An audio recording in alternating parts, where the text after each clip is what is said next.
En riñón, en ambos riñones, ahí tenemos al Clostridium tetanicum, el tétanos.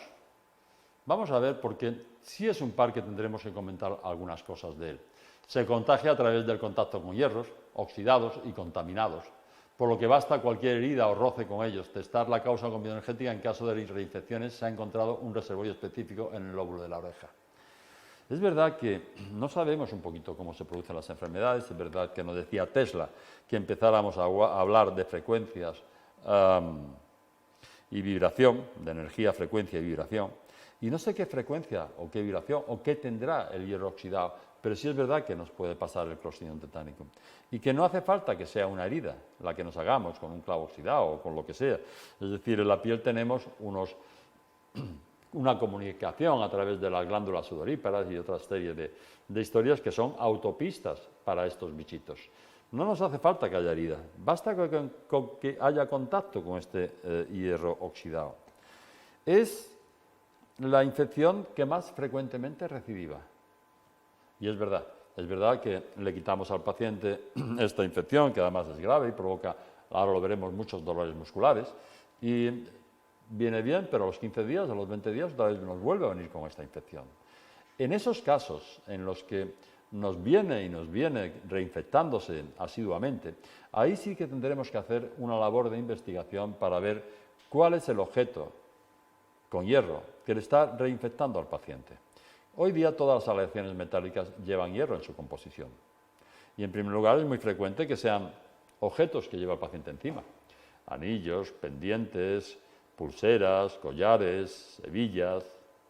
Y hay que indagar en todas estas cosas cuando lo vemos. Es decir, lo primero que preguntaremos cuando queremos hallar la causa de esta reinfección es: ¿te has reinfectado por contacto con hierro oxidado? Sí. ¿Llevas encima ese objeto? Sí. A buscarlo. Quizás lo más frecuente son los pendientes.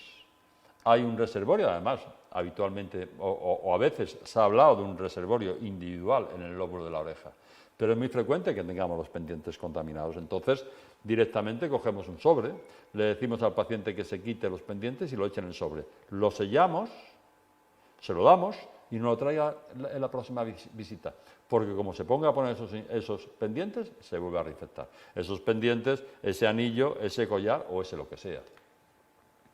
Si no es ahí, pues habrá que buscar en su casa y preguntaremos si está en su casa, y si es un piso o si es una casa, si está fuera, si está dentro de la casa, y puede ser la valla, la puerta, la cerradura, la puerta del garaje, los maceteros, todo lo que tenga en el jardín si está fuera de la casa y que sea metálico. Dentro de la casa tendremos que pensar si es en el recibidor, en la cocina. Si no está en su casa, pues está en su trabajo. Y generalmente se encuentra bien, en el 90% de las veces se encuentra bien el objeto que nos ha provocado esta contaminación. Algunas veces nos puede costar más trabajo porque a lo mejor es una bicicleta antigua que tiene en la playa y que utiliza unos días al año cuando va a la playa y que no la pinta desde hace 20 años. Y otras veces a lo mejor es una plancha que utiliza para cocinar los calamares porque la pone en el fuego. Es decir, hay veces que el objeto que es nos puede costar un poquito más de esa labor detectivesca, pero muchas veces generalmente se encuentra bastante bien. Esto lo vamos a hacer solamente cuando vemos que esta reinfección o que esta infección recidiva, y entonces sí hay que encontrar el objeto con el cual el paciente se está reinfectando.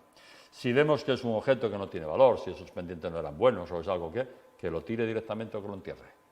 Si el objeto, el paciente le tiene más aprecio o no lo puede tirar porque son la verja de entrada de la casa o de lo que sea, pues que lo pinte por lo menos 2 veces o que le dé 2 baños de oro a esos pendientes.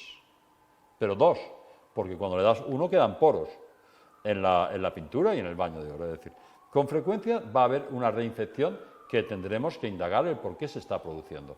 Puede ocurrir también en otros pares biomagnéticos, si nos recidivan, tendremos que hacer una labor de investigación también de saber por qué el paciente se está reinfectando. Pero en este caso es la más frecuente. La sintomatología casi siempre tiene que ver con el tejido muscular, contracturas, dolores musculares, especialmente en la espalda y Parkinson. El tétano se caracterizaba por las facies tetánicas del Clostridium tetanicum y sobre todo por estas hiperlordosis que llegaban incluso a provocar fracturas de la columna vertebral, es decir, por afectaciones musculares y contracturas enormemente intensas. Esta manifestación clásica del tétano ya no se produce. Ya encontramos muy pocos de estas facies sardónicas o de estas hiperlordosis que llegaban a fracturar la columna. Pero sí es verdad que produce una toxina que tiene mucho apetito por el tejido muscular y casi siempre nos va a dar sintomatología muscular. Lo más habitual son contracturas y dolores en la espalda, pero también puede ser el temblor esencial o para nosotros el causante del falso Parkinson.